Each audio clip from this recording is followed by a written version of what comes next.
too sensitive because I don't do push to talk or anything, so it's just sensitivity. Um, Or John's. I wonder if John's gonna. I haven't heard anything.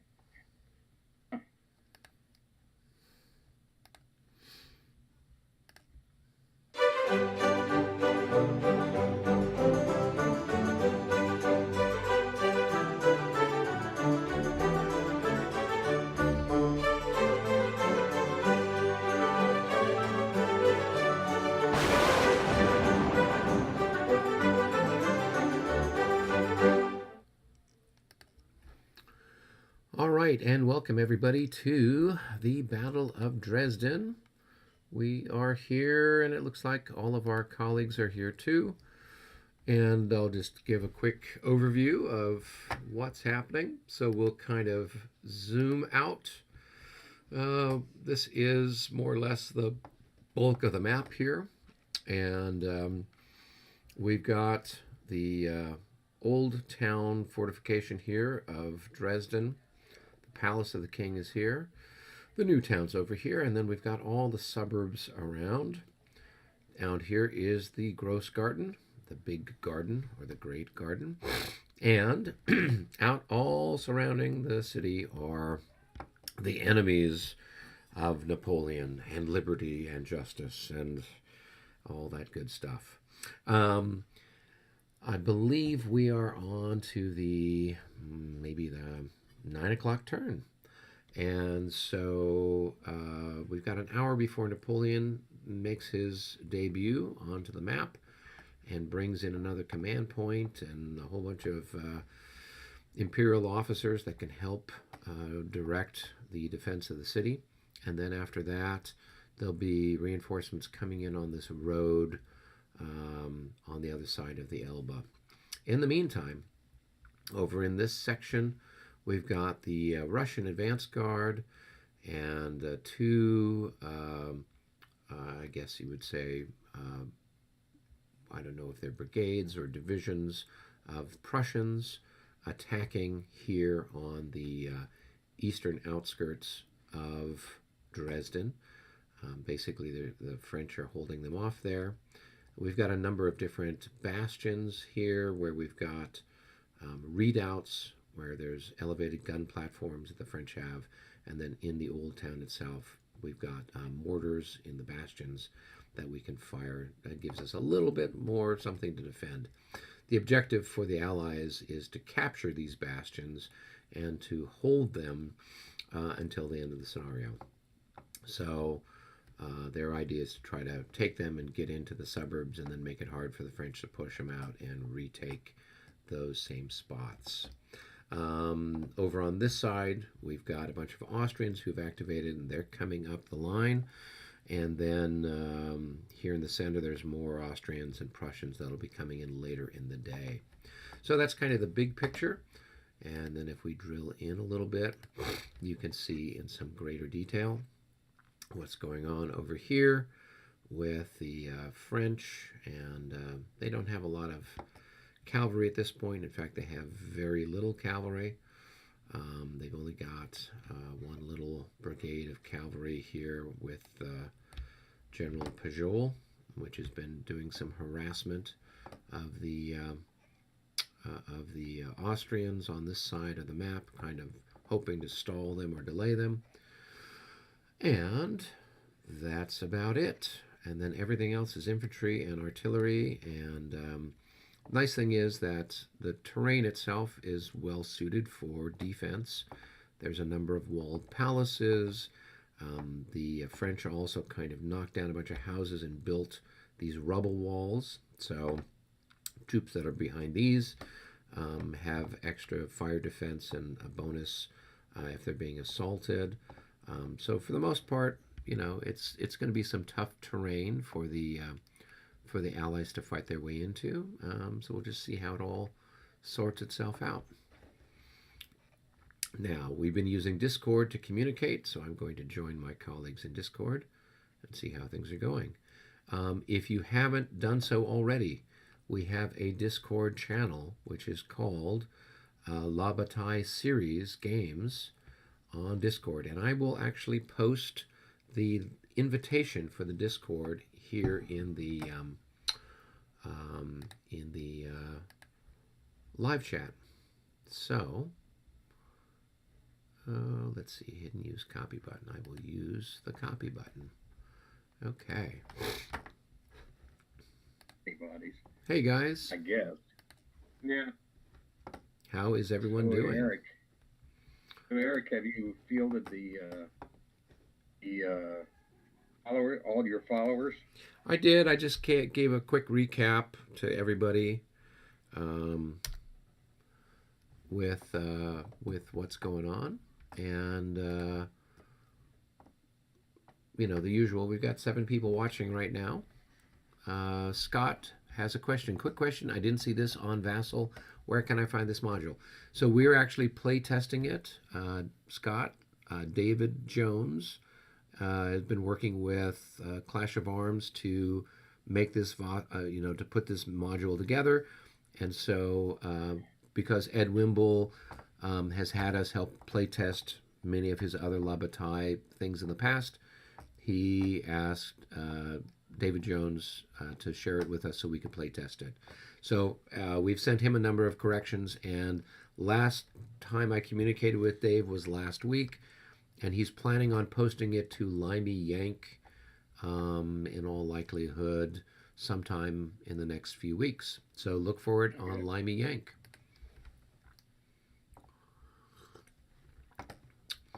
Yeah, and our little Discord thing is getting pretty interesting. Lots of people are posting stuff to it. I don't know if you guys have looked at some of the things being posted in the different channels. So I like the guy that calls us lads. The lads. I think he's bemused. I think that's who it is. He calls us the lads. The lads, yes. Well, and somebody asked, you know, well, how We're could the 4 lads? Yeah, there you go. The 4 lads group. Yeah, there we go. Yeah. A couple of people ask, well, gosh, how can we join in your game and stuff like that? So I'll probably see if I can put together a video to this kind of a quick tutorial, so people can kind of get a sense of how to do this and and how to get going and playing online. You know, if it weren't for you, Albert, working with me, you know, I was a bit of a curmudgeon when it comes to this. So. Oh well. Yeah, it was a real burden. All right. But it has had fruitful issues. Well, I'm just pleased that we can play. You know, this is great because I get to hang out with you guys every week instead of once every 6 months. Yeah. Well, it's been fun so far.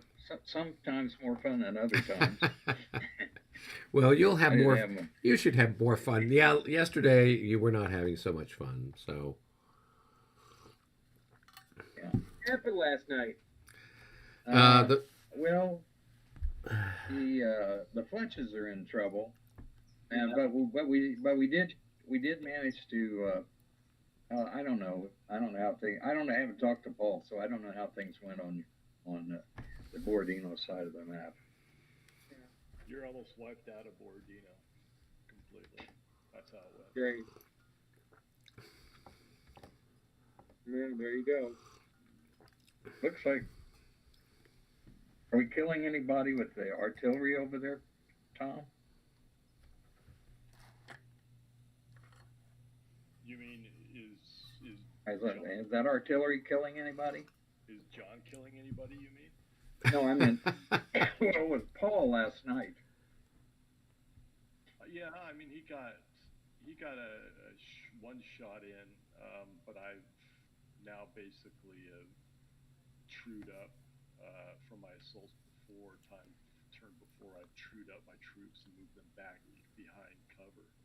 And dumped some skirmishers out there, so at this point artillery isn't that big of a threat anymore right now. Yeah. Well, speaking of threats, the French find them mounting on every side. So it's the 9 o'clock turn by my calculations. So if you guys are ready to do your powwow and for us to figure out what we're going to do command point wise and all that good stuff. Okay. All right. Okay, we'll go to the coalition room. Okay, and we'll go to the French headquarters. Here we go.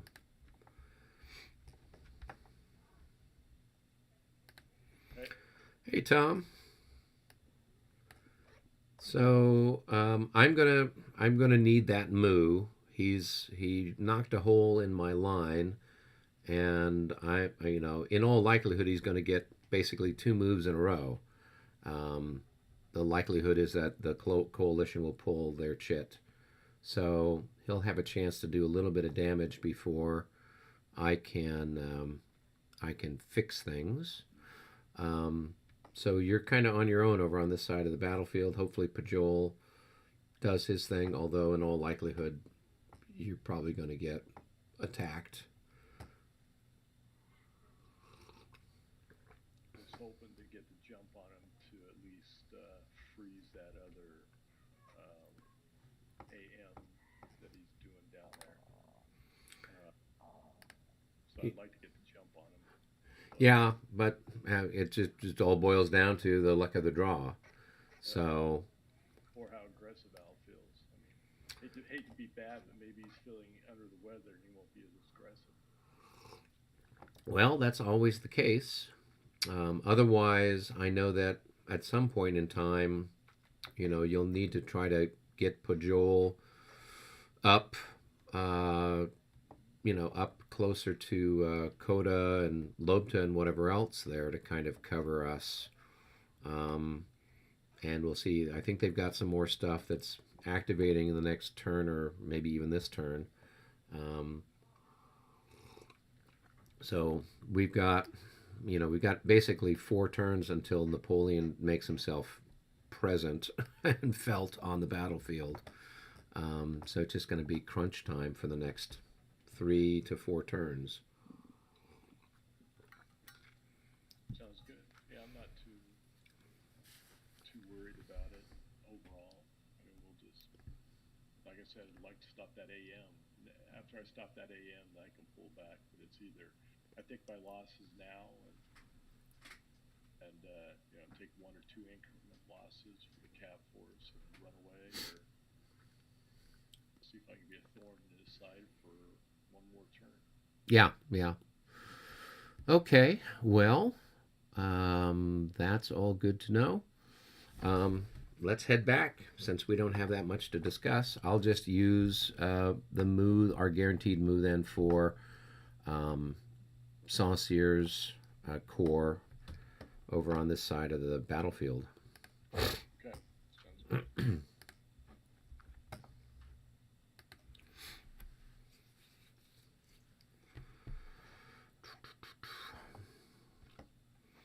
All right, and for anybody who's watching at home, I will get in here with some nitty-gritty detail. You can see these little rubble walls here, and you can see the graphics here on the map. This is, I think, one of the nicest Bataille maps I've ever seen. It's certainly a joy to play on. If you've got a copy of the game, it's beautiful. It's 4 maps. It takes up a good section, probably maybe 6 by 4, maybe a little less, but along those ballparks. And the counters are really nice too. So, and you can see the artwork on the map is really, really very pretty.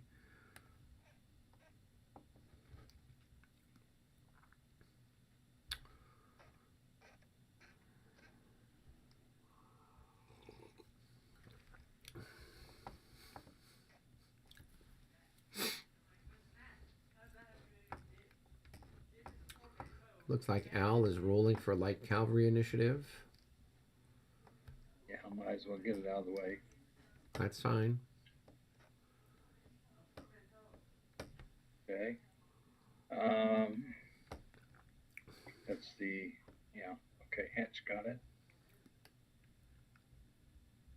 Okay. So that would be our 7th unit.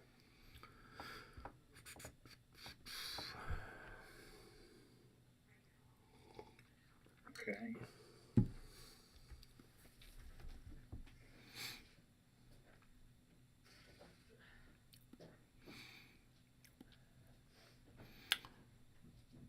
And John, are you in the channel with us? Yeah. Okay. You've got some units that are out of command. So I thought I'd make you aware of that. Oh, yeah, I know. Okay. And mostly these Russians over there that are out of command. right. You've got this Prussian though that did the assault last turn. He's out of command.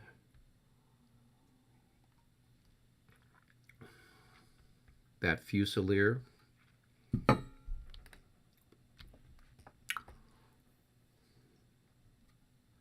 And then I'm curious because Roth, who is the division leader for the avant-garde, is not stacked with any units. He is stacked with a hit marker. I suspect the unit that he was stacked with went in on that assault. But I just thought I'd point that out to you. And that was a clerical error. That was a function of not. I mean, yeah. Yeah. So do we? Yeah. So do we know if there should be a hit marker on one of the other Russian units that's in that stack, and should Roth be stacked somewhere else? Because right now, you know, if he's not stacked with any of his units, then his division can't do anything. You'd only do stuff with the corps commander. Yeah, I saw the one marker there. I thought he was stacked with something. So I don't know. Yeah, I don't know what happened. Just to, you know. So let's see here. Then I probably should take that.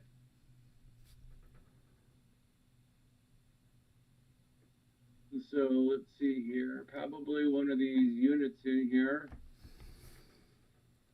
I don't know. Let's just put the top guy on here. Turn him to. Let's see here. Yeah, without like replaying the whole thing, I don't know which unit it was that was stacked with him, but I just figured you should probably do that and then put him on that other Ergersky unit. Yeah. Yeah, I guess I put him over there. So let's get rid of that one though. We don't need that.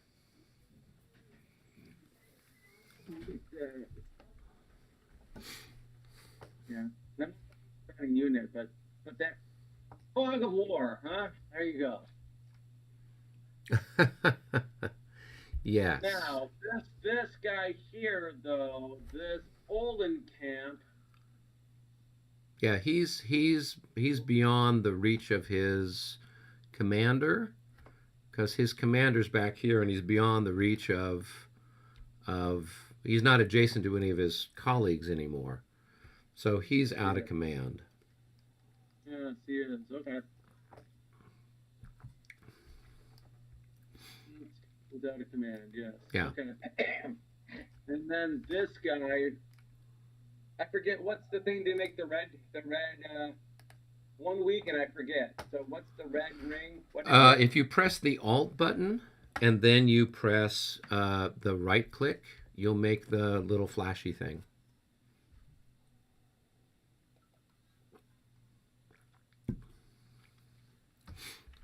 No, it is. It's not what I wanted.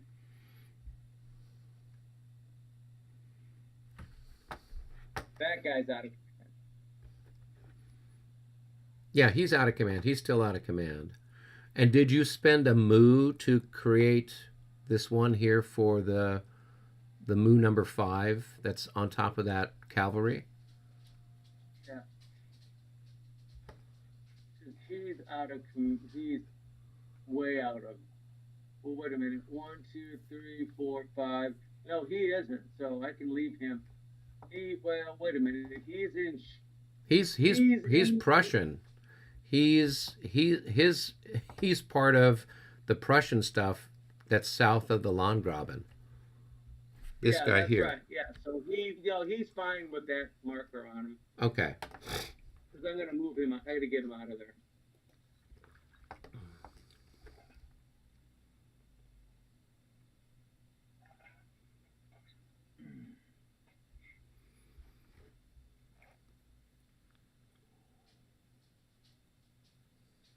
Okay. All right. Did you guys get all your moves in the cup? Yes. Well, John has not done his light cavalry initiative yet. Yeah, hang on a second. I'm gonna take this guy off of this thing. I don't want to do that. I'm gonna put him up on top of there.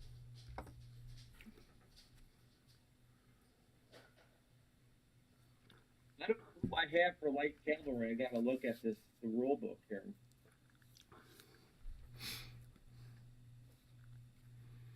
Let's see here. I really don't have any light cavalry that's not in command. So I'm okay, Al. Okay.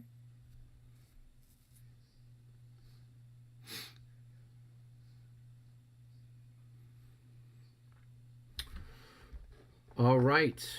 So we go to the Cup of Fate.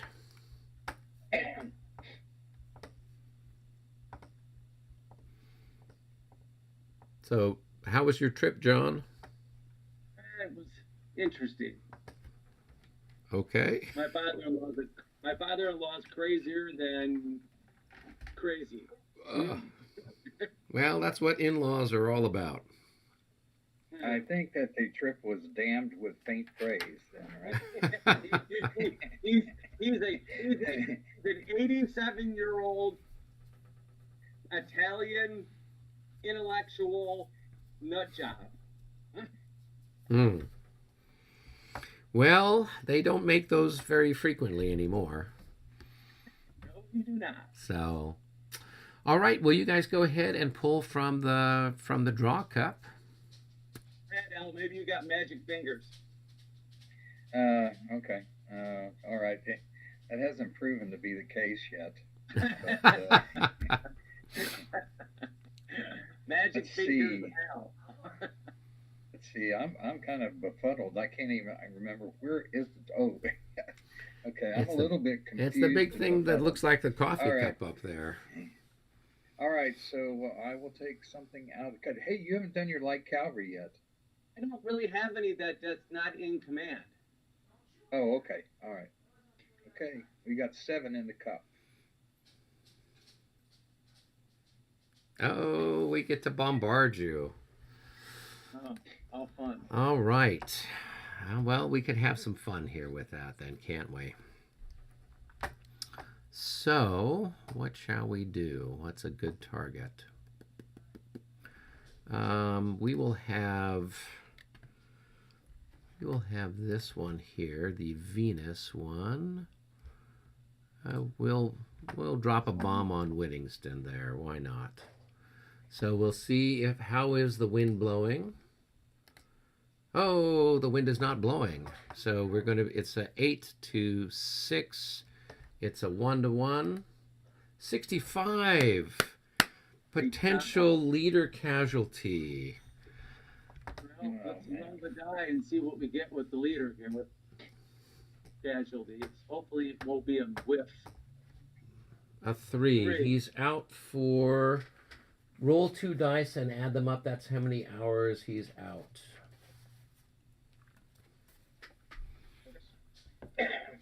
So he's out for 5 hours.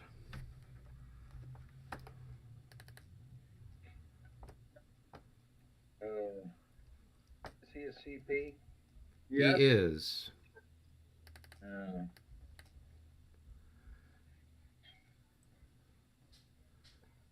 Oh well. So he'll, if this is the 9 o'clock turn, he'll show up at 1400. Is that correct? Yes. So he'll show up at the 1400 turn. This guy's a Russian, so I think they roll on two, right? Yeah, Okay. yeah. The Ergersky's going to make a roll. He disorders.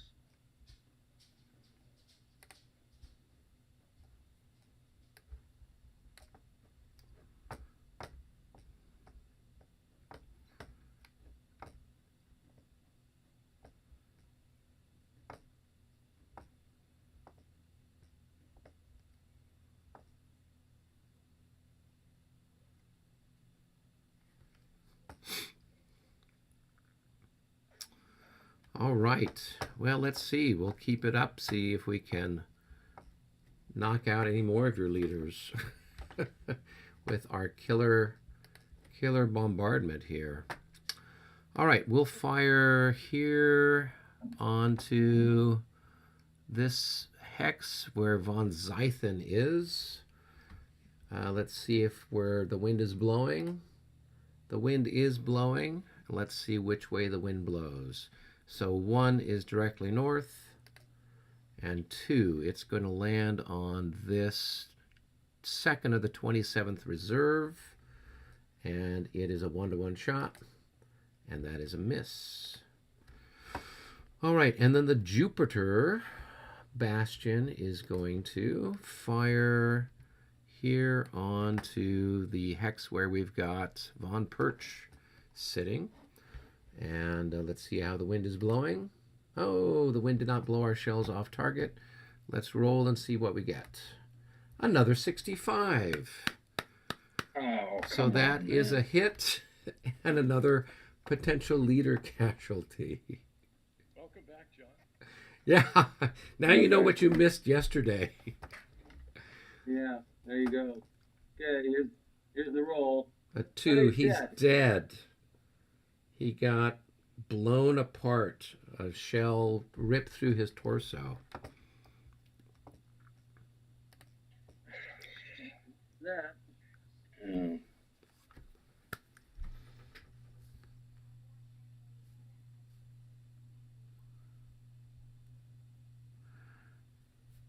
And I think that unit's got to make 2 morale checks, 1 for the hit and 1 for the loss of the leader.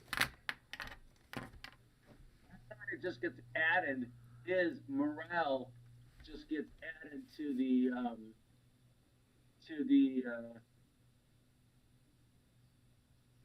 Well, Yeah.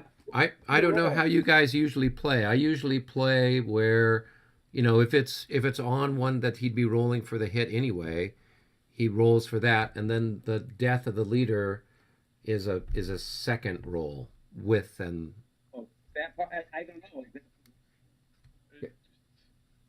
Just get, I mean, Typically, the leader's done first. The leader is just immediately done. yeah. okay. So go ahead and roll for that one. and he passes. Yeah. And then roll for the hit, I guess.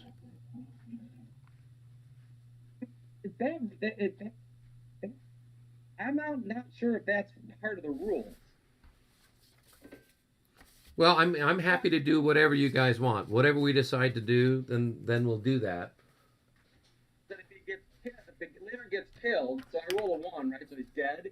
So whatever his morale bonus would be is added to that roll. Meaning, so like if I roll a 33, it would be, and so this guy had no bonus for his morale.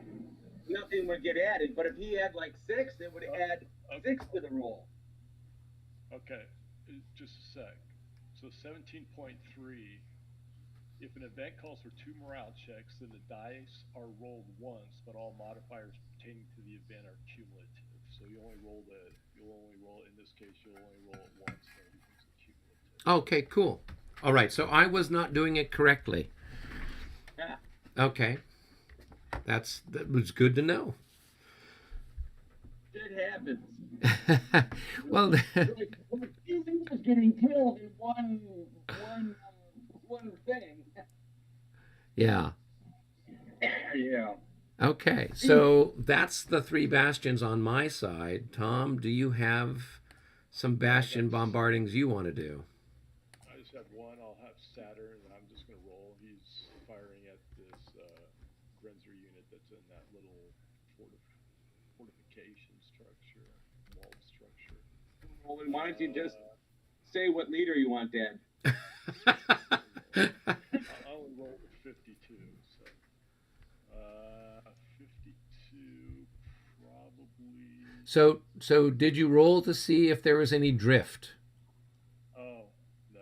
Yeah, so first you got to roll. So you drifted, and so there's no other units around, so it's a miss. Yeah.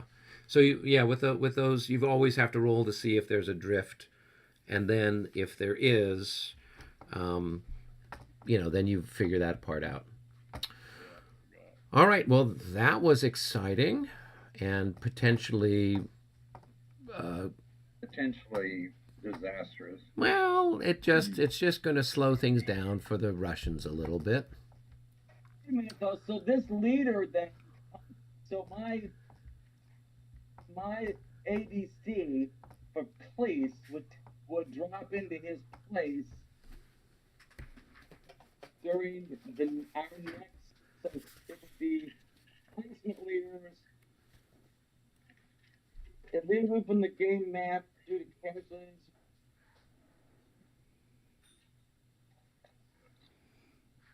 Yeah, so my understanding is that corps leaders would be replaced by someone from their corps. So either their ADC or one of the divisional leaders. Since you have an ADC, what you do is in the next leader phase is move him to stack with one of the units that's from, because right now he's stacked without artillery, right? I think he's stacked with that Landwehr cavalry. Yeah, but the ADC is over there, right here. Here's the. Looks like you get the thing over there. So it's 8.2.4 is what you guys want to look at start. 8.2.4. Yeah. Right. So he's stacked with the Prussian cavalry. Oh, he is over here. He's right here. No, that's the ADC for Barclay de Tolly. The ADC for Whittington is stacked here with the artillery, with the cavalry. This is Cleese right here. That's Barclay. Look at the guy's uniform. He's green. See an RW. This is Cleese right here. But Kleist wasn't the one who got killed. Whittington got killed. Oh, you're talking about Kleist. Yeah, I'm thinking about the brigade commander that reports to Cleese just got killed. Right. So you've lost 2 leaders. So you've lost a corps leader with Whittington, and then you've lost a divisional leader with when Perch bit the dust. So we only lost one MU then. Hold on though, but Perch would be replaced by this guy right here. So let's take a look at him and see, because when I'm looking at him, we'll remove that. It looks like it says ADC of Barclay de Tolly. Barclay de Tolly is the army commander for this side. So you need to find the ADC for Kleist. Where'd he go? Well, so Kleist is over here. He's stacked with police. There he is. Yeah, is that von Tippelchurch or von Tippelkirch? So so you would want to move him then to, I guess, take over the for that brigade. Yeah, what Perch is perch is the 10th. Yeah. The 10th Brigade. Which you're only supposed to know that if you get microscopic eyes that can see the difference between green and another color. Green and light blue. Yes. Yeah. So this is my question was: is it immediately or is it at another time? well, I mean, for the sake of all of us and maybe our beloved listeners, we can read through it here. So this is 8.2.4. Is that correct, Tom? Yeah, it explains the timing and everything. Yeah. So a leader removed from the game map due to casualty or capture has his place in the change of command taken by an ADC. When the casualty occurs, identify the replacement leader. In the subsequent leader action chit, he must move to a hex containing any unit of the formation he will henceforward command. In the subsequent command segment, this leader automatically assumes the new role. Exception, army leaders cannot be replaced, and corps leaders can only be replaced from within their corps.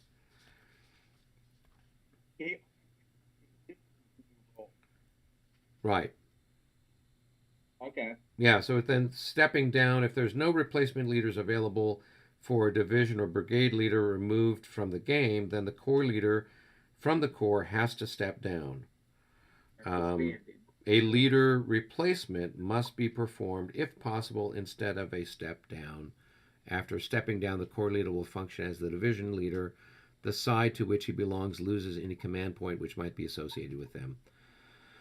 Leader casualties and command. This is 8.2.5. When a leader becomes a casualty, any moo marker which may be present on the leader and its duplicate in the cup is removed.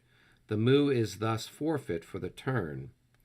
Loss of command points. When a corps leader becomes a casualty or is forced to step down, any command points associated with that leader are lost. If the leader was wounded, then his command point will regain the turn after he enters play. The command point can also be regained if another returning leader allows him to step up his place in the chain of command. Corps disbandment. A corps without a corps leader may no longer maneuver as a corps. Any fallen corps leader that cannot be replaced or is forced to step down effectively causes this corps to function as so many separate divisions. Thereafter, the largest moo any part of the corps may form will be a single division. So it sounds like with corps leaders, it sounds like the Russian corps will not be able to function as a corps. Oh. So you'll have to spend separate moves for them to move the different divisions that are part of it until Whittington comes back. So when's he coming back? He's coming back at 2 o'clock. 5 hours. 5 hours, okay. Yeah. So about 3 o'clock, somewhere around there. Yeah, 2 o'clock, 1400. If this is 900. 2 o'clock. Yeah, 1400. Okay, we should put him on the time clock. Yeah, I don't know where you put him. Oh, he's over here. Yeah, so we should put him. I'll take him and put him on the 2 o'clock. Yeah. So it's 5 hours from because we are now at 9 o'clock. So 5 o'clock, 2 o'clock. Yeah. Okay. And then I'll just take Perch and put him over here on the loss track. So, okay. All right. I guess it's time for us to go back up to the cup and draw. Go ahead. All right, I'll pull something. Hey, it's the French. Okay. Well, you know. You guys finally. All right, so Tom, are you doing any charges or anything like that? No. Okay. All right, then we can start the clock. John, do you want to drop down into another, go down to game room 1? Okay, cool. All right, John, do you hear me? Oh, Oh. wait a minute. I thought you were dropping. Okay, there we go. Hey, John. Okay, all right. Well, I've got this stuff going on here, so let's see what we're going to do. And of course, someone decides to call me right when I'm in the middle of this. Yeah, it's what we call par for the course. So I'm going to have this square just move right here. And we're going to rotate these guns slightly. There we go. And let's see, what else can we do? We're going to have this guy just move here, hoping that he recovers. Never know. Let's see. We're going to move him here. This guy is going to... He's going to about face. He's going to move across. So that's 5. He can't move across the land garden, though. He can. He's infantry. It costs him a lot to move across it. Oh, that's cavalry that can. Yeah, Okay. cavalry can't. So he can move across. It costs +4 to move across there. So it would cost him 5 to move there, and then 6 to go there, and that still gives him with one factor. Let's see, and we're going to create an assault marker to go there. Good. Now, what else can we do? We've got some other holes in the line. So we're going to dispatch these guys. 1, 2. We're going to throw them in the meat grinder as well.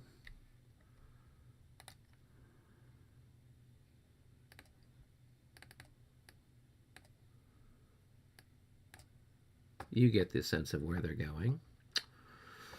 And let's see.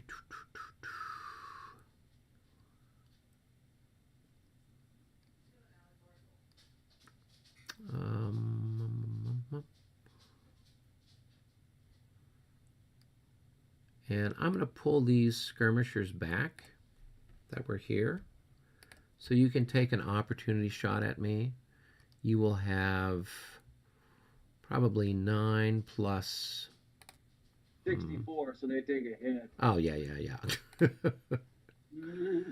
That's easy. Roll first, ask questions later. All right, I'll make a morale check. 41, they pass. So they're going to go there, and we are going to change our orientation for them. Well, actually, we'll just keep them there. They make a nice kind of a buffery thing there, don't they?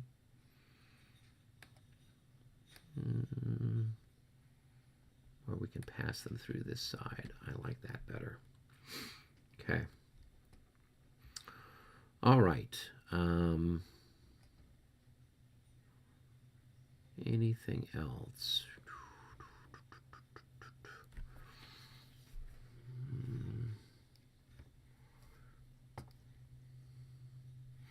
Yeah, I don't know that there's a whole lot else I can do other than just try to patch the line there. Yep. So that's what I'm going to try to do. Right. So, okay. You get some defensive fire. Yeah. Let's see, these skirmishers down here, they probably, we can just roll and see. So we'll just start with Okay. that guy. No.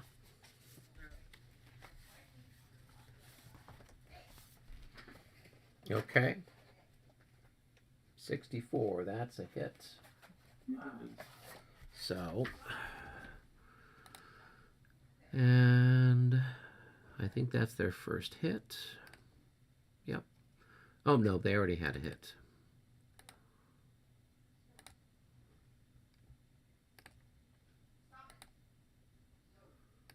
Okay. All right, let me roll for them. 46, they're happy. Right. Assaulted, obviously, will shoot at the guy in front of him. Okay. 51, that's probably it. That's a 1-to-1. I think a 51 is still a 1-to-1. Is a. I think it is. I think. Yeah, 51. So that's a hit on those boys. So let's go ahead and mark them. And I'll make a morale check for them. They're happy. All right. Yep. Yep, so that's probably a 1-to-1 there. Nope, that's a miss. Nothing. This is in this game. Is it square 4? No, square's 6. Okay. Yeah, if you play the Martial Enterprise ones, then the fire defense tends to be 4. All right, then you got that guy. That's like, I don't know, 6 to. No, that's nothing. Okay, so we'll start up there and we'll work our way down. So we'll take a pot shot at your gun, at your cavalry. So we've got 1, 2, 3. So we got 8 to 9 on that hex. 52. That's going to be a miss at 1.5 to 1. Before we forget, let's take a shot at you from across the other side of the stream here. So we'll take a pot shot over here at Roth. So 1, 2, 3, 4, 5, 6 long range. So it's going to be a 1-to-1 on that hex. And that's a hit, a 62. And that's a morale check for those guys. They'll have a -6 because they're half dead.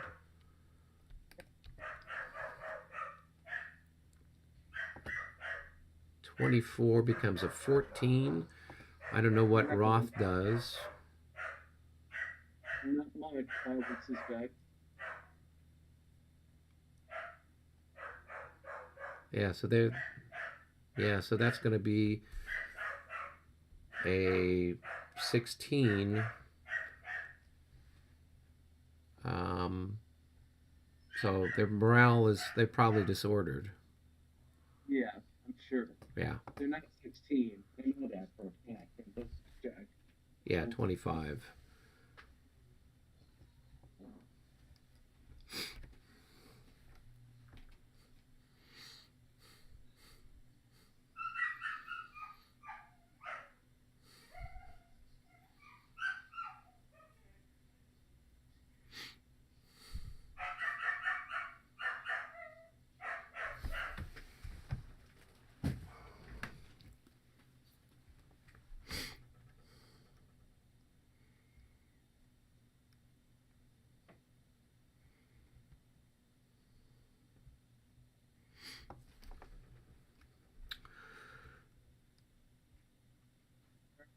Okay.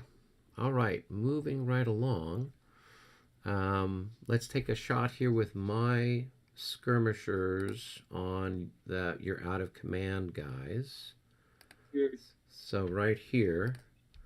So I've got 9 and 9, 18 to 6. I got a 3 to 1 there. And a 22 at 3 to 1, I think is just barely a hit.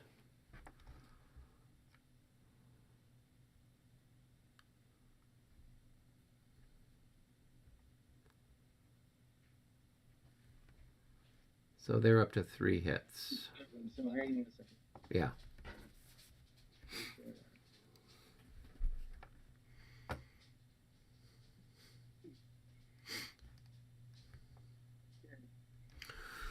All right, then we've got our square and our redoubt firing on your stack here with those guys. So I'm going to have 5 for the square plus 16 for the redoubt. So that's going to be 21. 21 to 6 is a 3 to 1 shifted to 4 to 1 for canister, and we roll the dice. 21 at 4 to 1 is a single hit.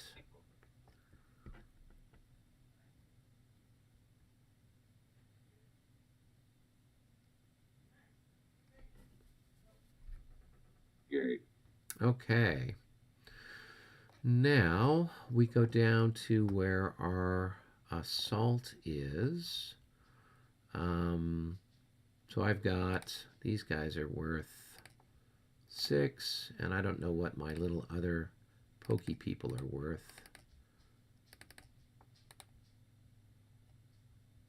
6. Well, I don't know. They're, 6. Okay, so it's 2 to 1. And that's a miss. All right, and then I've got these guys here. They had 7 increments. So we will have 7 times 3, 21, a 3 to 1 shot here. And that's a miss. All right, and then I've got these little skirmishers firing on your little skirmishers, so it's 9 to whatever. That's a miss. All right, time for the guns to shoot. So let's go ahead and have the bastion, not the bastion, but the redoubt will fire. We'll fire here. So that's going to be 6 to 6 on that first guy, 1 to 1. And that's a hit on the 3rd of the 7th reserve.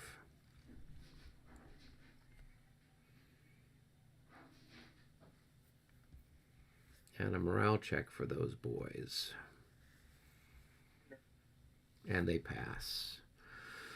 All right, and then we've got another 1 to 1 shot on the foot battery, but with a -6. And that's a miss. And then I don't know if we can conceivably hit something. 1 to 1 with a -12 is nothing. So last but not least, we've got these guns. 2, 3, 4, 5, 6, 7, 8. Now they're too far out of range, so they can't fire. All right, so that's it for all of my shooting. So now we do, I guess, the assault. So you are being assaulted In the flank. in the flank. So you're going to have a -12. Not on this one. It looks like 9. Oh, -9? Okay. Yeah, -9.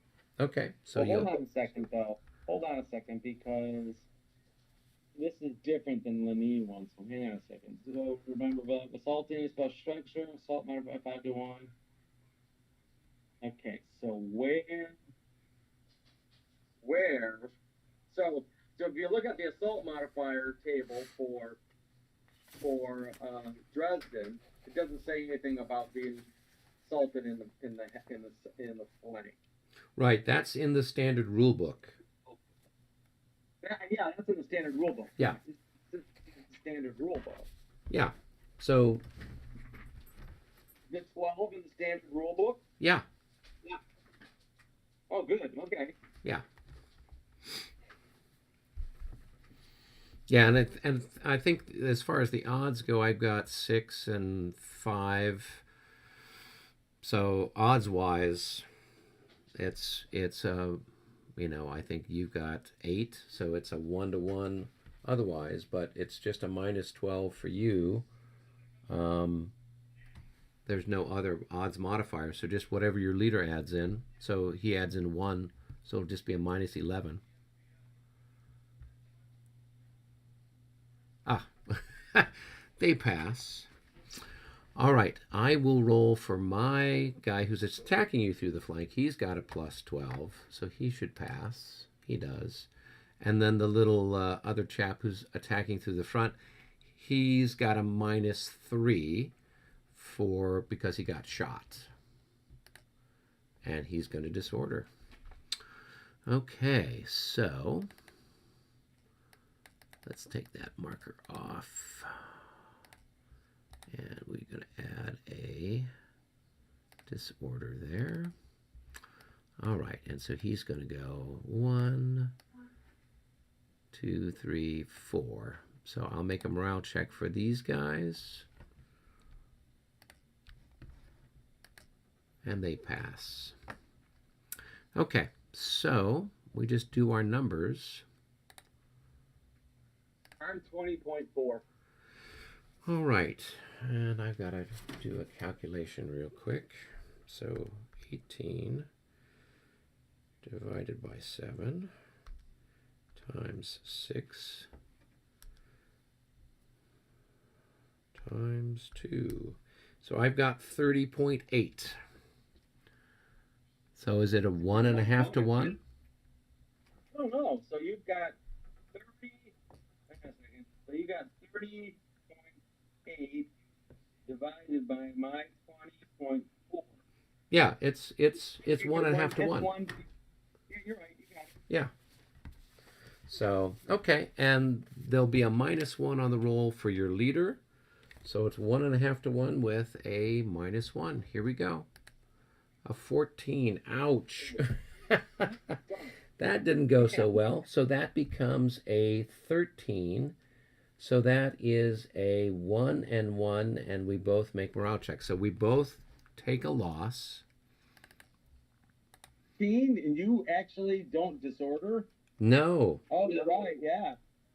Yeah, so I lose an increment and you lose an increment. We both make morale checks, and then we recalculate the odds and do the attack again. Yeah. So you make the morale check first as the defender. So you're happy, and then I'll make my morale check. Well, are you happy? Because I'm still attacking you through the flank. So that's going to be a 15. You wouldn't make it then. Yeah, so you're going to disorder.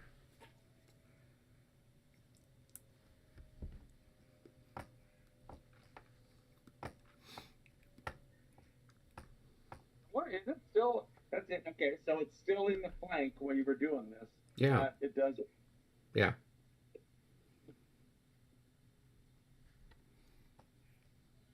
And BAR, you wouldn't do that. But we're not playing BAR, are we? So all right, so I'm gonna lose another. Well, wait a minute. So now am I gonna lose another increment? Yeah. No. So no, because you failed your pre-melee morale check. So you would have lost an increment in that little exchange. We both lost an increment in that exchange. You failed your morale check. It's a pre-melee morale check. You don't lose anything else. You're just going to retreat back, half your movement and be disordered. Okay. 1, 2, 3, 4.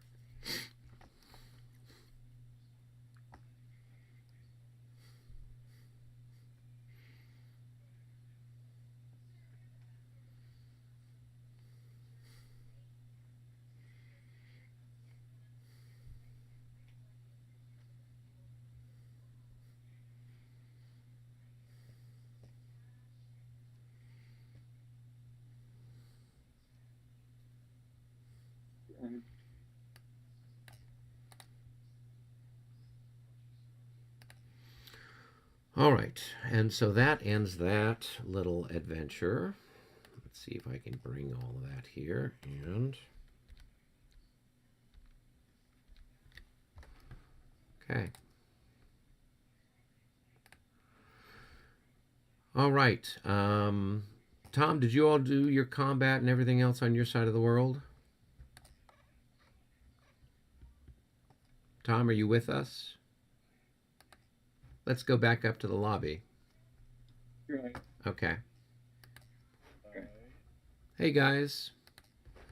So, Tom, what did you do? Oh, you got across the other side of the river. Ha, ha, ha. Okay. All right. I'm gonna just real quick. I'm gonna fire on that cavalry unit that has his ass end to me. That 13.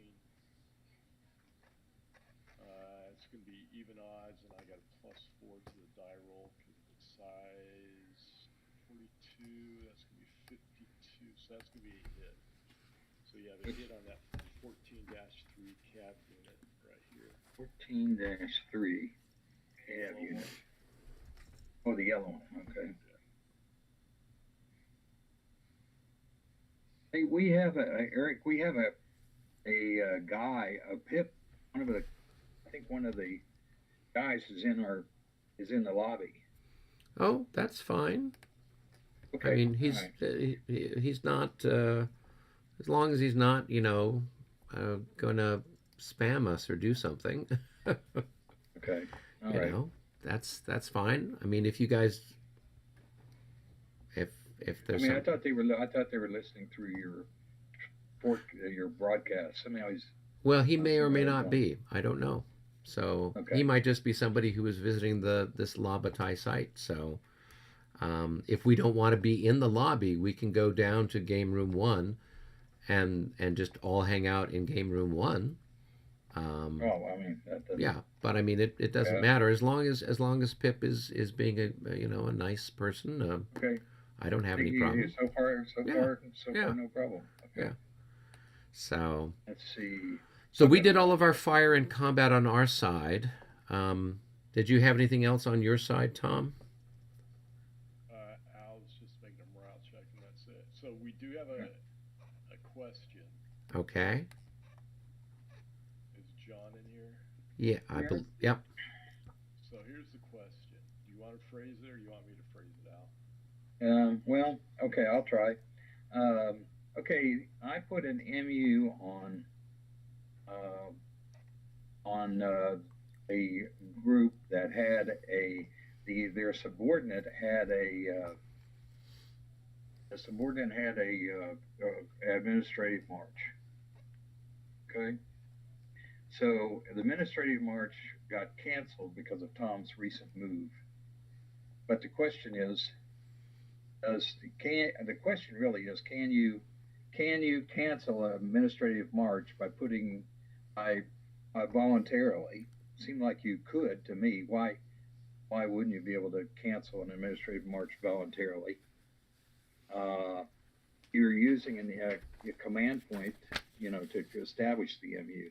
So what the intent was to no longer need the MU, no longer need the administrative march.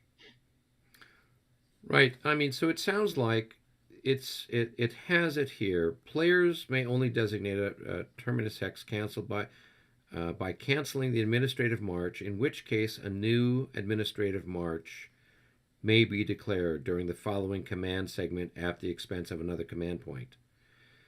But you don't have to start another administrative march. In this case, you can just follow the MU. Follow what MU? The MU I put on the group. So basically, he had a division AM. One of his division leaders was on an AM. Okay. He had also put an MU on the core, who was a child of who's the parent of that division that had the AM on it. Now, just by whether it was planning or by sheer luck, that division leader that had the AM is in command from the core leader that has the MU on it. Right. So in a subsequent turn, yes, he could, if he's within the command span of his core leader, he could then move when the whole core is activated. but because he'd already put a specific MU on this other division separately, you can't then subsequently say, oh, he's moving, because you can't have two commands on the same thing is how it works. So if you have a corps, and so you have 3 divisions, and you put and this makes more sense when you're playing like Regs or Marie Louise. You put a MU on one of the divisions, and then you have put a MU on the corps. Whenever that MU is drawn for the division, it's a separate MU. You can't say, oh, something happens here. Now the corps got picked first. I'll move the division with the corps. It wasn't a question of either or. It was a question of the MU take. The MU was taking over from the administrative march. Be the next. It wasn't like I was trying to do both of them. Oh, okay. Like so that's what it sounded like to me. So. Oh no, I did the administrative march. I was voluntarily canceling the administrative march by putting the MU on the same formation. On the corps leader. Yeah. Okay. So can you tell me where on the map this is, so I have some vague idea what's going on? Yeah. So that would be at. Hold on. Let's see if this is it. It's not Bianche. It's near where the French cab is. All those guys are in road order. Can you see me pinging? Yeah. So it's down on MU3 down here. So MU number 3, right? And so that is this entire corps that's in road column and stuff behind. So they had been at administrative march in a previous turn, right? No. Right. This division had the MU on it. You can't have an MU on or an AM on a corps, only on a division or a brigade. So it was this division that had the AM on it. Liechtenstein had MU number 14 on him, right? Yeah. Okay. So the administrative march, was it canceled at the beginning of the command phase, or was it canceled when Tom moved up across the river? Well, I didn't. I didn't eliminate it. I just left it there. But I did. I think. I don't know when we took the. Yeah, we took the 14 off of when he moved across the river. Right. So you can't double dip is where it is. So this MU number 3 is going to affect, whatever the units that were part of it, which I presume are some of these ones here adjacent to this leader. 1, 2, 3, 4, 5, 6. Whatever he's kind of got that's part of it. But he's a corps leader. So I don't know what else is in his corps, since I'm not familiar with the Austrian stuff. Well, this is the only division that's activated. Okay. So it's Liechtenstein's. Yeah. So Liechtenstein reports to him. Yeah.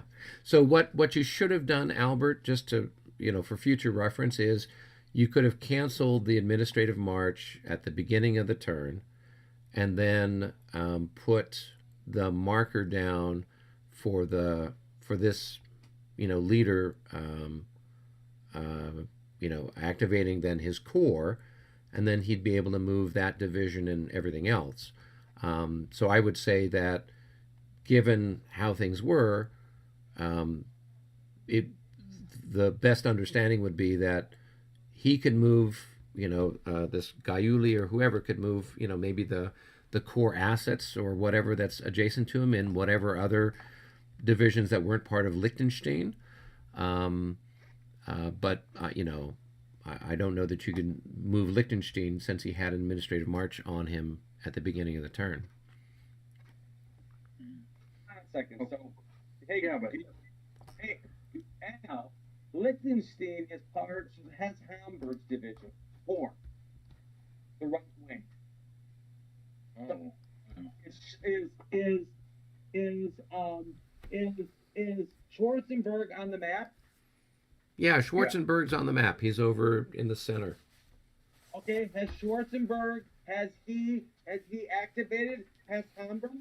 So all of the core leaders that are on the map were active at the beginning of the game. Which means that. But in order for them to activate their and move as a corps, they would have to be within 10 of the army leader. So that's why on your side of the map, John, you had Barclay de Tolly over there, so you could create one move for Kleist for all of the Prussians as a corps, and one move for Wittgenstein and all of the Russians as a corps, because Barclay's over there. Before Barclay showed up, you could have only activated them by division. Over here where Albert is, his corps leaders are active, but because they're not within 10 of their leader, of the army leader, you can't activate the entire corps with them anyway. Right. Yeah. So Hamburg can't act as anything. He's active. Right, and Hesse Hamburg has a weird kind of ad hoc formation anyway, which we read in the rules. They're on page 5 of the exclusive rules. I think, Hesse Hamburg can only can activate stuff. He can activate 3 divisions as part of his kind of dispersed command. Hesse Hamburg has nothing to do with this. This is Gulia is a direct corps leader for Liechtenstein. No, not Hesse Hamburg. Well, there are 2 Liechtensteins. You're looking at the wrong Liechtenstein. There are 2 Liechtensteins. Another Liechtenstein? Yeah. Oh, okay. It's a popular name. That's a lot of inbreeding. Liechtenstein. Okay, there you go. I see him. Right. So so I see that that a Liechtenstein, who looks like he's got the 4th line division. He is under the left wing commander Gaiule, right? Yeah. So, but here's the problem, Al. Gaiule can't activate an entire corps because Schwarzenberg's not over there. He needs to be within 10 of an army leader in order to activate the entire corps. So Gaiule can activate. He can't activate a corps anyway, just because he's out of range from his army commander.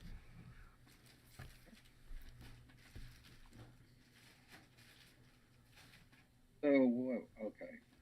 All right. So basically, the 3rd MU is going to be, our ruling is 3rd MU is null and void. Well, you can move Gaiule and the unit he's stacked with, but I don't know that you can do anything else just because he's not within command span of his army commander. All right. Okay. Yeah. So, all right. I've got a bunch of stuff that's got to get reorganized on my side of the map. I've got a routed unit that's on the other side of the Elbe. They're half dead and they're routed. And, oh, what do you know? They came back. Okay. Do I need to mark them with an exhausted marker? All right, and here I've got this guy who is disordered. -3, but I think a +3 for Druzel. 33, I think that's going to be good enough for them. Yep. So they are okay. Oh, and they're not in line. They got to be in column. So we will rotate them so that they are in column.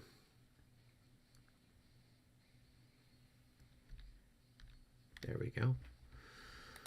All right. I got this guy who's behind the dirt wall. 42. He's going to pass.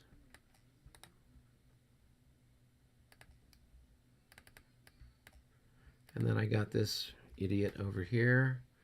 Guys with pitchforks. Yep, what I expected. All right, 1, 2, 3. You win some, you lose some. All right, that is it for me.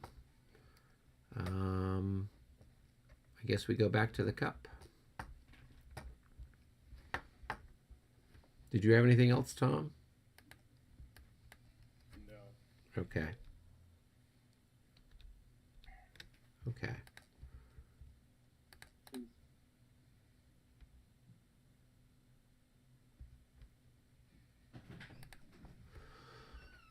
All right, I picked this time. It looks like the Russians are up, or the Allies. So, time for the Allies to do their thing.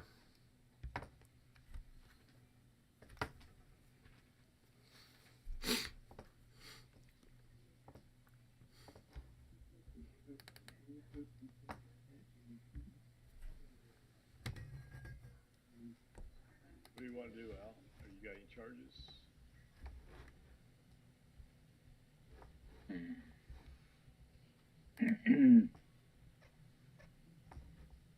No. John, do you have any charges?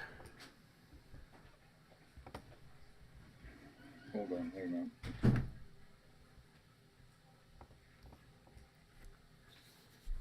Well, I might have a charge here. Let me see.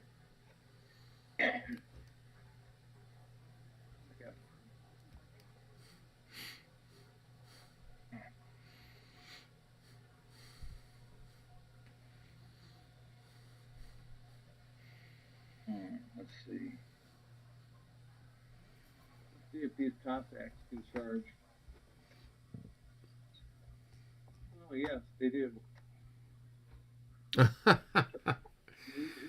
All right, here come the Cossacks. Well, they do. Not much.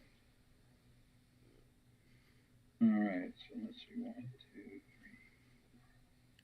You want to go down to game room 1, Eric? Yeah, is that your only charge, John? Yeah. Okay, yeah, I'll meet you down in game room 1. I'm still calculating whether I got one or not. 1, 2. Let's see, now I gotta find it. Here we go, voice channels, game room 1. All right, exciting stuff. So, go ahead, John. Yeah, that's what I'm going to do right now. All right, so here they come. So they go 1, and they go 2, 3, 4, 5, 6. So hang on at 1, 2, 3. At 4 hexes, I'm going to try to have my skirmishers form square. Oh, so let's take a look here. Forming square. No modifiers. So we just do a straight up roll. So 64. Woo, we just barely did it, baby. All right.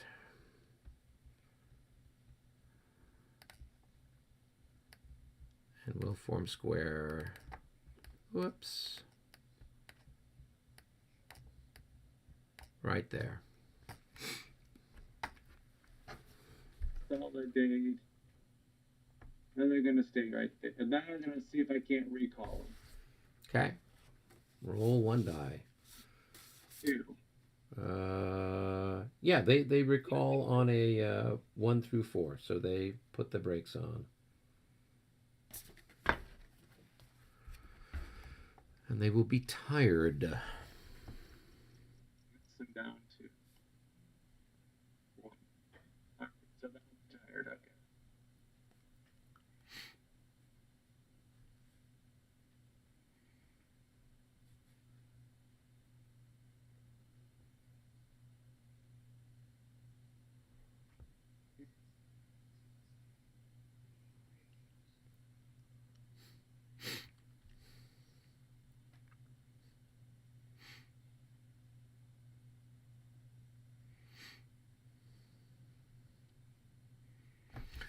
And they're under the bubble, baby. Yeah.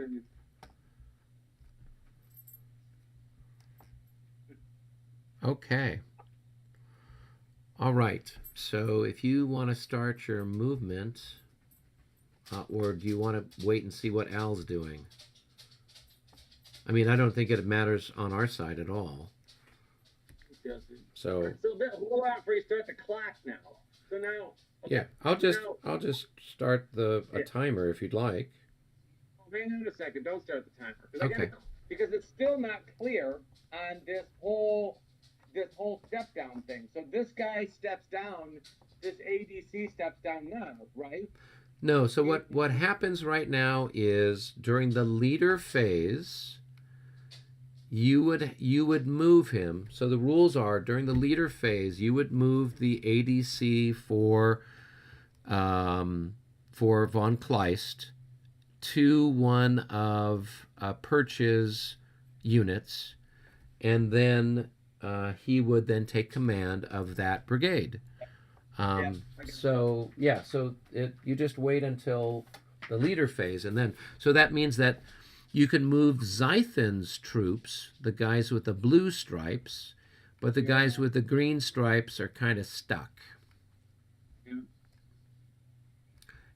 Well, except for Mu number 5. You can move the guys that are with Mu number 5. Yeah, but they're disordered. Yeah, you could still move them, though, but... Right. Yeah. So did you want to start now, or did you want to... Yeah, sure. Okay. All right, I'll start the clock for what it's worth.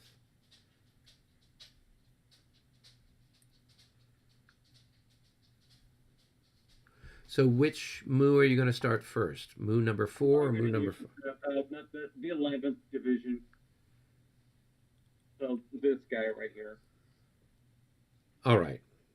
Okay. These rifle guys are part of his command. So.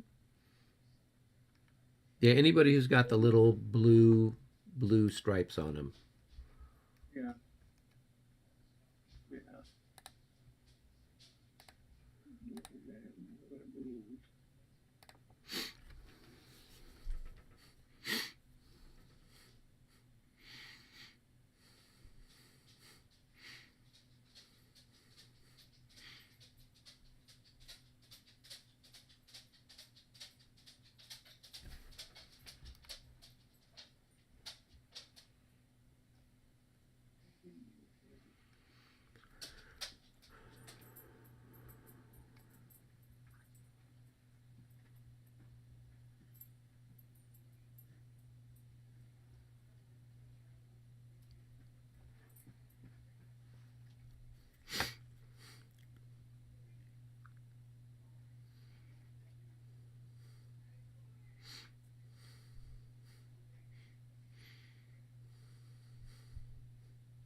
He can't attack because he's part of the group that is out of command.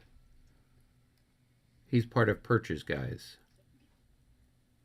It looked blue to me. Sorry. Yeah, no, that's okay. I had to zoom in to really see what color are those guys. Yeah, I couldn't. I can't. Even when it boxes it out, it's hard for me to tell if that it's actually blue and not green. So yeah, I'll just throw some OCC numbers up on them to make life easy for you.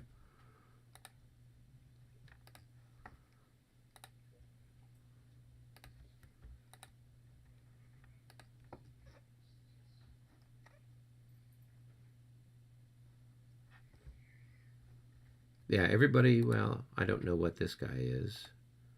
No, he's good. So just the ones that have got the OCC on them, or the OOC. well, I think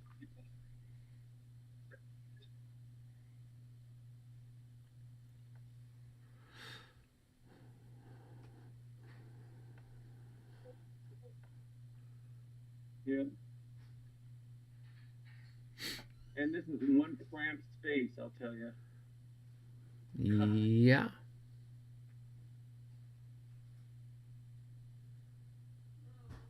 All right, yeah. Well, I mean, if it weren't, the French wouldn't have a chance. You know, the terrain is you know, part of the whole challenge of the battlefield here.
Are you moving anything else? Are you there, John?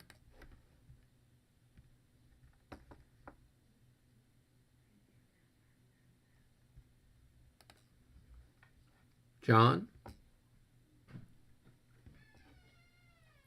I can't hear you, John.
Can't move any of those Russians because their MU's gone. So Yeah. So they're more or less stuck. I got a gigantic wad of Russians. Yeah. So,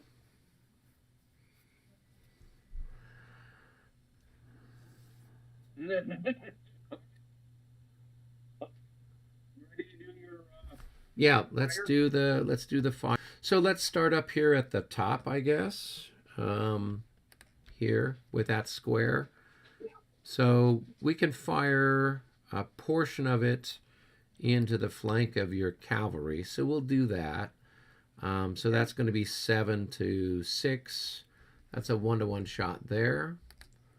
And that's a hit on your horses.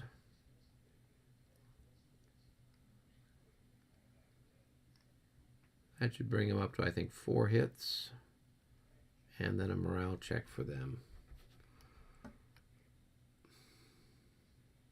got your roll? Oh, you rolled a 53? Yeah, I rolled a 53. All right. Yeah, 1-to-1, that's a hit. They passed. Sure. All right. Well, maybe not. Late work. Who the hell knows? Well, I think they had like a 31, so that's a passing roll, right? He is distraught. Yeah, because he had, what, 3 hits on him already, so he's just blown away.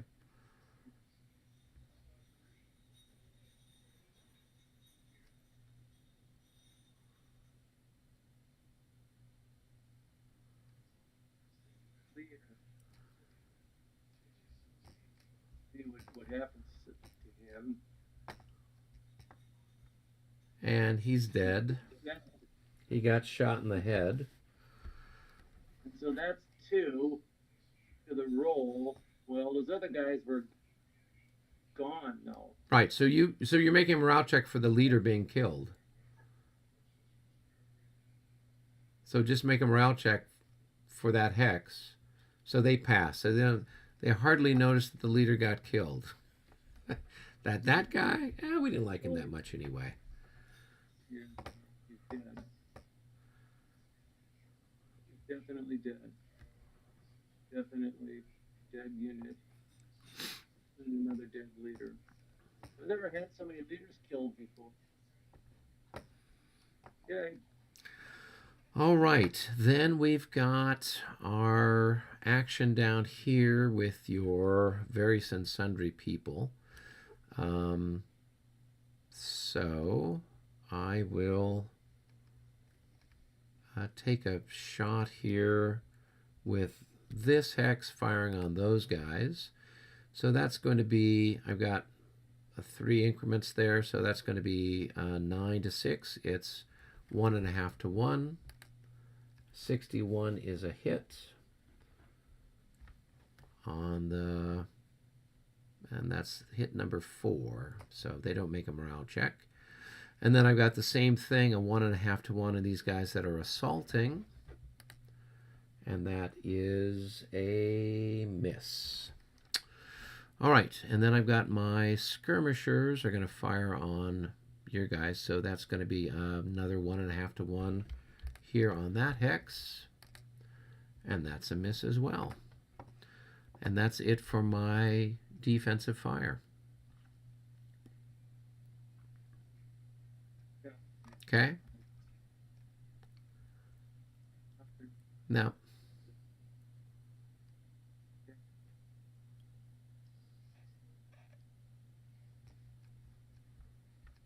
okay?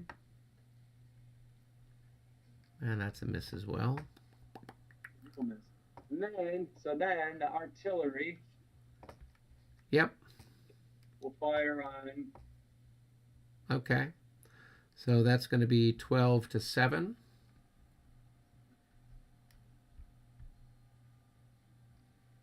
And that's a miss.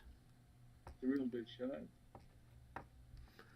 And hey, but on the bright side, you'll be able to roll for getting ammunition back. Yeah.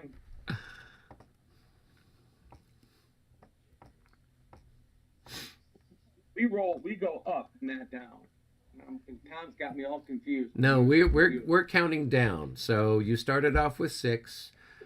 Okay. You've shot twice. This is the 3rd shot, so now you're down to 3 shots left.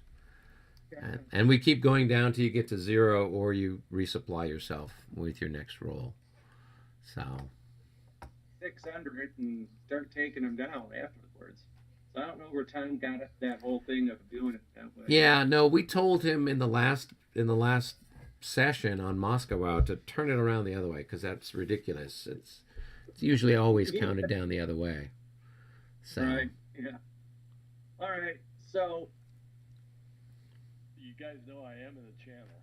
Yeah, we hear ya. We hear ya. Yeah, it's okay. We'd still say this if you were face to face at the table with us, Yeah. Tom. You can't have enough fun with this. Yeah. Plus, I always, I know that Al watches these, And he studies this just like it was a football playbook kind of thing. He's got out his markers and his notepad, you know, working on being super expert there. This rifle right here, Yep. gonna fire here. Okay. So that's he's 8, he's you're half. 9. So whatever. So he's half. I don't know what. No, he doesn't have because he's rifle. No. He can fire 3, but he's still halved if he's beyond adjacent. So if you look in the exclusive rules regarding the rifles, it's on page 3. Austrian Jägers and Prussian Schützen and Guard Jägers are armed with rifles.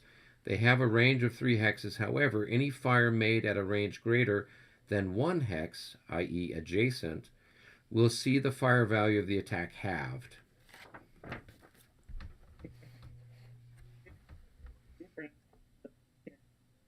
I can't hear you, John. You're kind of breaking up. I'm sorry. I just said that it's different in the 2 hexes. They get to fire the same amount. So Yeah.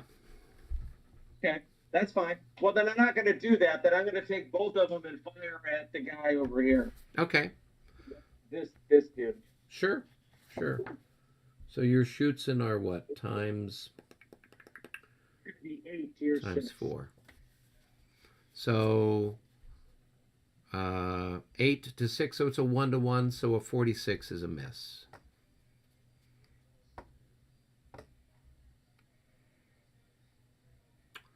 Who's next? Okay. Yeah, it's going to be 12 to 9. Okay. 61. 61 is a hit. Winner, winner, chicken dinner.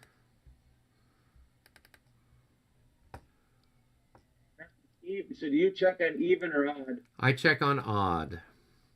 But remind me that I'll have a -3 on my morale check because I took that hit.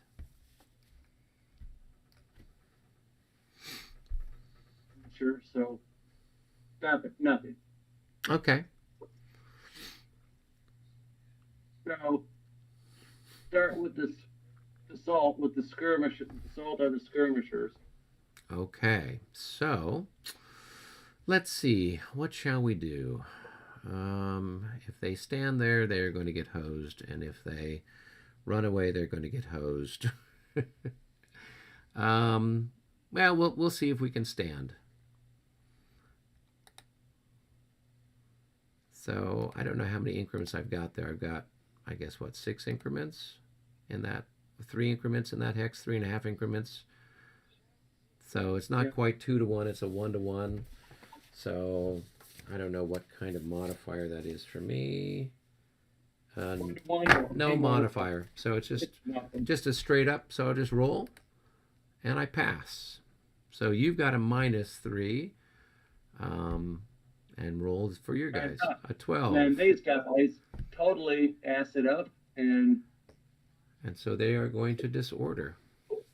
they are very reliable guys from probably from they're from Silesia. They're probably Slavic guys. They're not probably German. All right, so here we go. So they go 1, 2, 3. Well, you don't want to go over the top of your guy, do you? Wouldn't you go? No, I didn't. Wouldn't you go here? 1, 2. here. Oh, I'm sorry. You're right. Yeah. I lost track of things. Okay, and so then we've got this one here. So I've got now 5. So I've got 2.5 increments in that hex, and you're hitting me with 8. So that's going to be at least a 2-to-1. So that's a -3 for me. A 3-to-1. But wait a minute. 8, right? 8. So About 2.5. 8. Okay, so it's a 3-to-1. So that is a -6 for me and a +6 for you. And then I've got an additional -3 because I took a hit during the offensive fire phase. So I'll have a -9. So here we go. 64. We pass. And you pass. So now we do our numbers. So that is...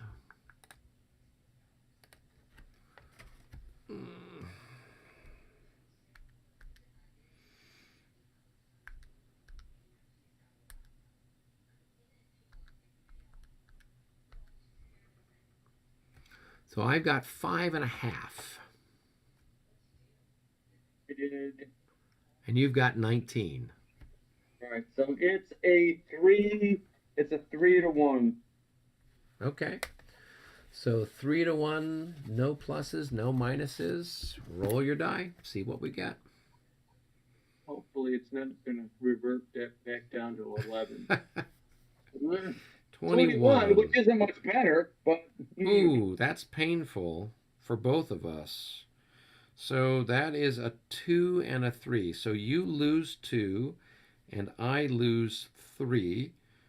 And that is the result of our combat. So there's not much left of these boys.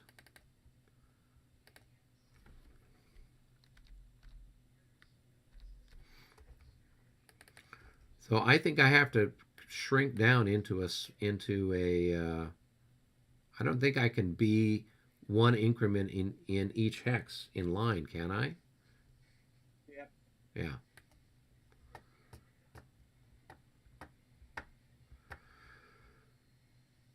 All right. Well, that was exciting and bloody. As opposed to being bloody exciting.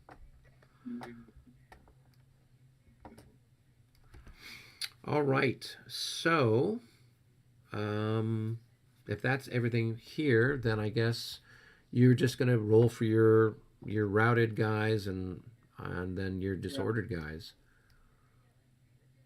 So none of these guys. So 1, 2, 3, 4, 5, 6, 7, 8, 9. 10. So John, you roll for them first, and if they're not 15. Hold on a second. These guys have already been routing. They have to route away to be 15 hexes away from you. That's no. You roll for them every time you have your reorganization. If they fail, they keep moving until they're at least 15 hexes away. So you stop running once you get 15 hexes away, but you roll for recovery. During your recovery phase for them. It's only if they fail that you would keep going until they're 15. But once you're 15 away, you don't have to keep running.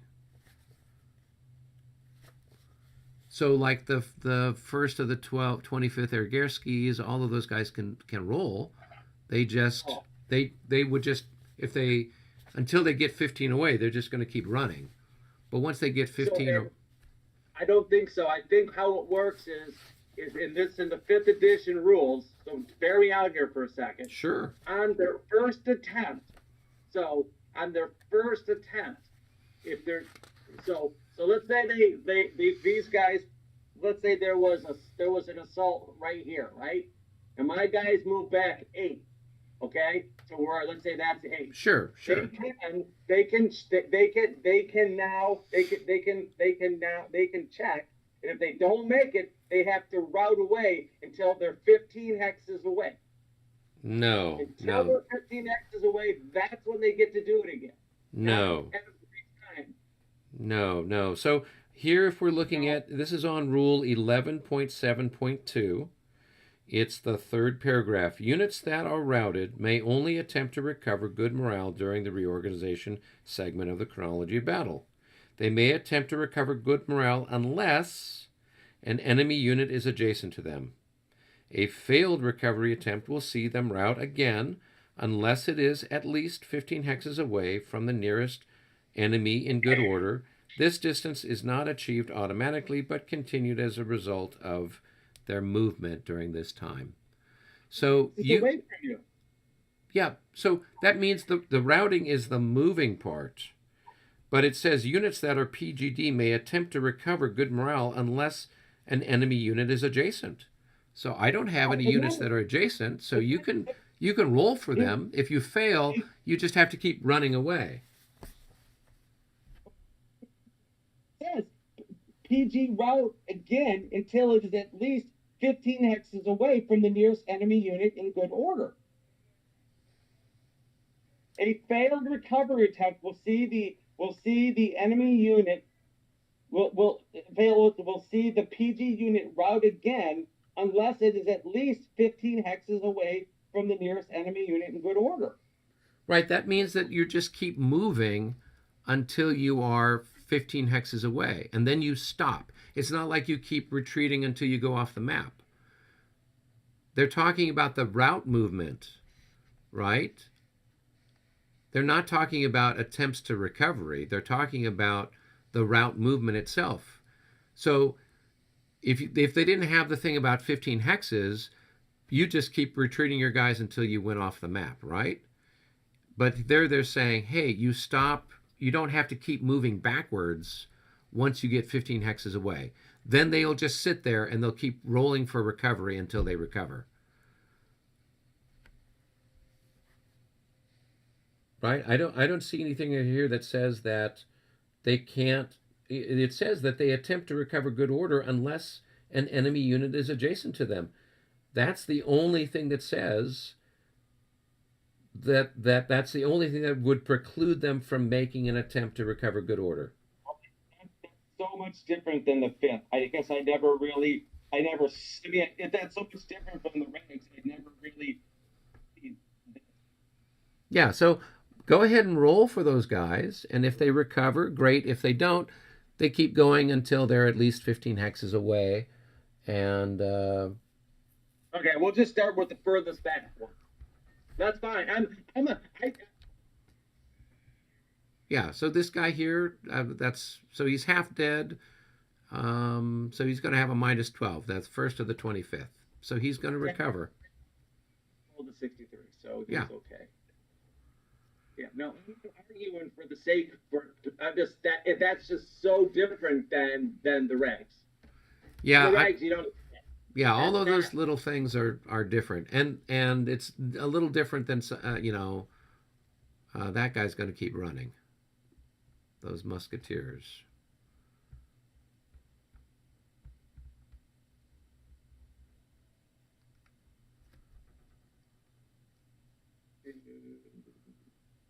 Three, 4, 5, 6, 7, 8. He only has a movement of 6, John. Oh, he does? Oh, okay. So yeah, he's not some of the fastest guys in the bucket there. Yeah. All right. So then let's just go to over here to these guys. So you got a guy here. You got a guy here. Got a guy there. Yeah, I'll do it for this one. Okay. So that guy. Sure. So no, that's not good. So he's gonna go. There's it costs 5. Yeah. So then 6. So he's right there. Yep. And then the next guy next to him. Yeah, so he's gonna 5, 6. Yeah. Yeah. 33. It's going to be a 23. Oh, he's not going to make it. I don't think so. 33. 6. Well, that's 24. So it's a 23. So 33 minus 6 is a 23. So. Oh, okay. Oh, yeah. Yeah. So this guy's not going to. I'll flip anyways just to see. No, he's a 24. Yeah, 25. 25. Yeah. So he'll end up right there.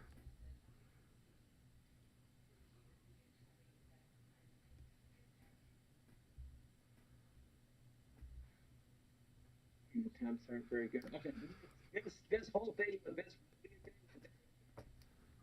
What's that, John?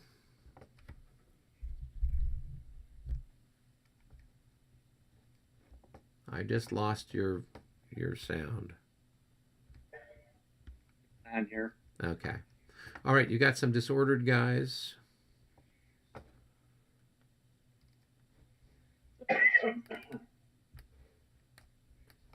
Go with that guy. Okay. So he's half dead. So he's gonna rout.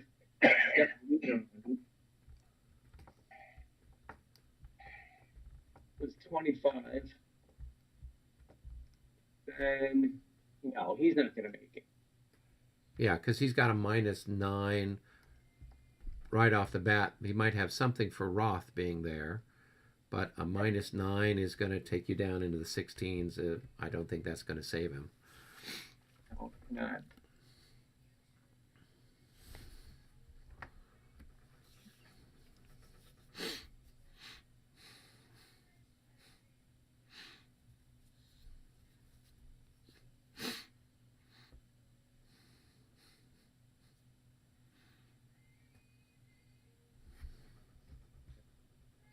He's already gone back 3. So.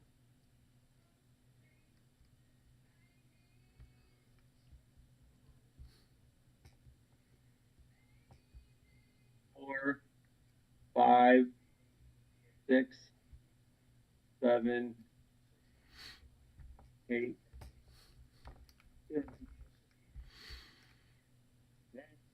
All right. That guy there. Yep. Sheesh.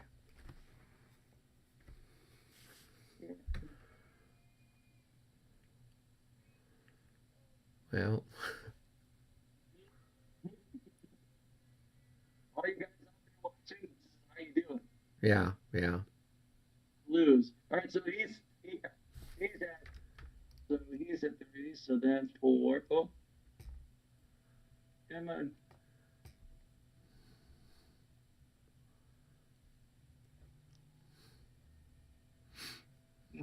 Come on. That's 4. We'll just pick him up later. 5, 6, 7, 8.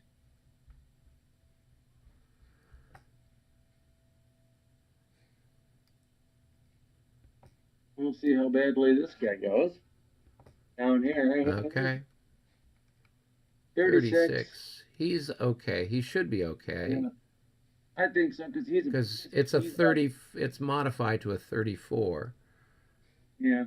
So yeah, he's a Fusilier, so he's yeah, probably 23, so he'll be good. Yeah. Okay. So yes.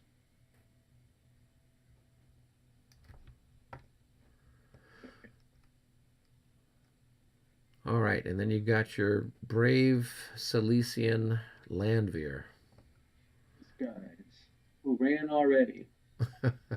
Oh, what do you know? There's your 66. Yeah,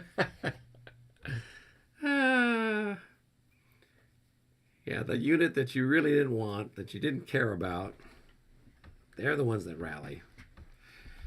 Oh, well.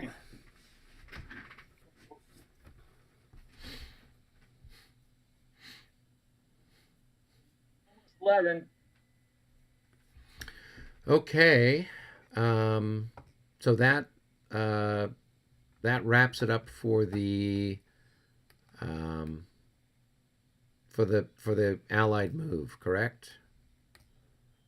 We have to do regroup. We have to do recovery. Well, that's what we've been rolling on. Did you do recovery on your really? side? I've got one recovery. I'm gonna. Okay. All right, it's Tom. It's the Grinzer, yeah. Okay.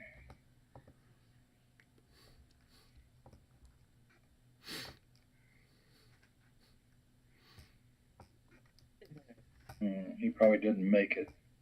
So he'll just stay there. Yeah, he's not 15 away, so he's got to go back some more.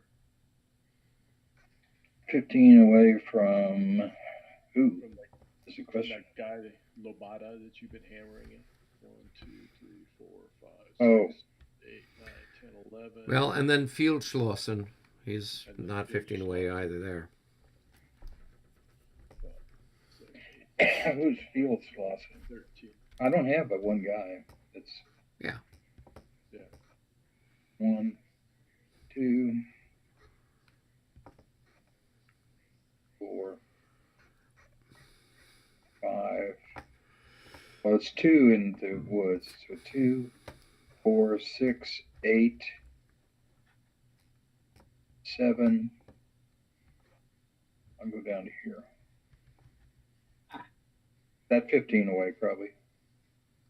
Yeah, it's probably good.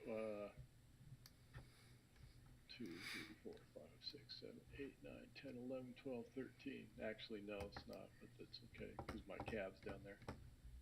Yeah. All right. All right. That just leaves, I think, a few more chits in the cup. And let's go ahead and pull them out and see what we get. More Russians, more Russians, more Prussians, more French, more French. Reinforcements. I don't think anyone's got reinforcements coming on. More Russians, more Russians. Regroup.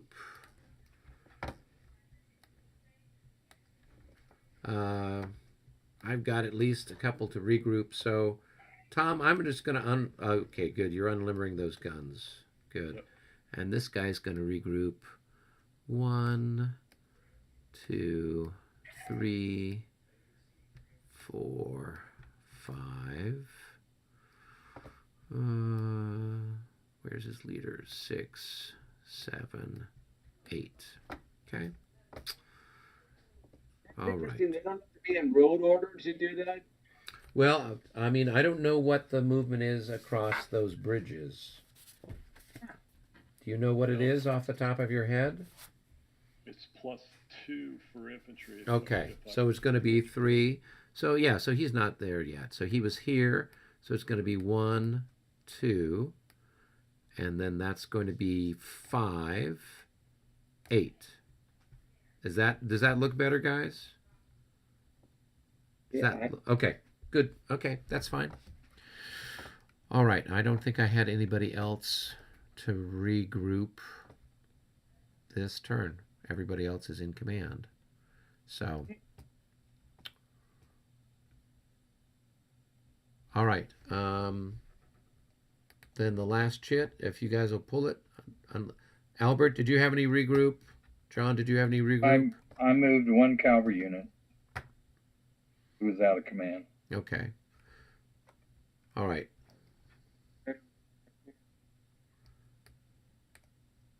All right. Oh, and we need to take these guys that got killed off of the map. So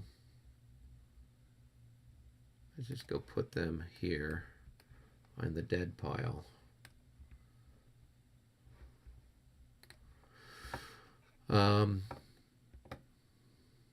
Okay. Any other regroup?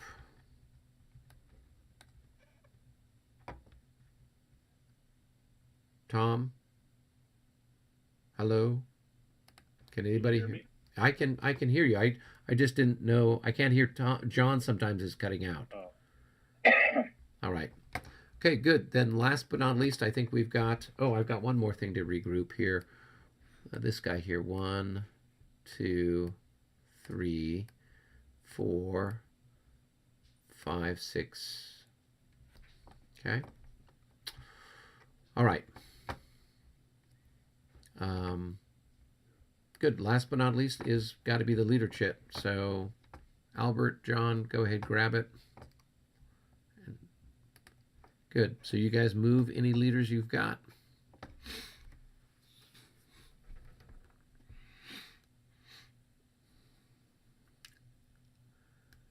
Yeah, here. Can't move anybody else. They're already part of MES. So. Okay. Oh, I've got one. Oh no, never mind.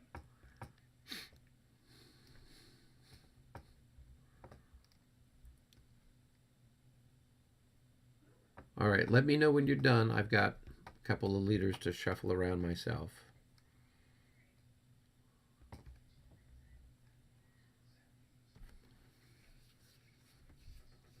I'm done. Okay.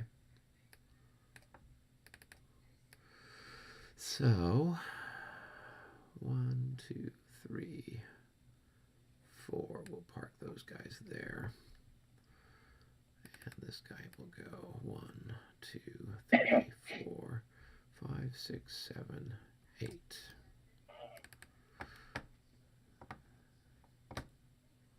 All right. That was it for me, leadership-wise. I think that does it. I think so. Okay. All right. Well, this was a rather interesting and eventful thing. So just over here, we just kind of got stuff around at Lobta, and Albert, you're bringing stuff up the through Plowin, it looks like. And then you've got other units marching up this other part of the line. Okay. Well, that's all very interesting looking. It is. Okay. Well, I'll go ahead and move the clock forward to the 9:20 turn, and we will go ahead and hopefully see everyone's happy, smiling faces next week. Or at least Sunday. Well, yeah, definitely Sunday for Moscow, and then hopefully next Monday for this. Hey, and did we? I mean, Easter is coming up, I think, on the 4th of April. So, you guys let me know if we'll probably take. I mean, Take that off. Yeah, take that off. We're not part of Republican France, where we have that. We've had a rapprochement with the Vatican. So, okay, well, good. Albert, go ahead and save things, I guess, and I'll end the live stream. I have. Okay, cool. And I'll just check real quick, see if anybody's got some comments. All right. Okay, I'm checking out. Yep. Bye-bye. Okay. Well, All right. Yes, agreed. Trying to turn up the volume for Thomas. Very faint. I'm clear. Yeah, that's because the mic's right in front of me, Phil. All combat's happening. Is considered safe from fire. No ZOC. Yes, exactly, Pete. You're correct. So let's see. Pete, my understanding of the bubble. Andy, once they're 15 acres away and fail again, don't they then head for cover and then stay there until they pass? Yes, that's correct. They do need to go into shelter, Andy. And yeah. So nope, you guys are correct. They once they're 15 away, they got to find general order terrain to go into, as I recall. All right, that's it. We're going to end the stream. Hope everyone had fun, and we will see you next time.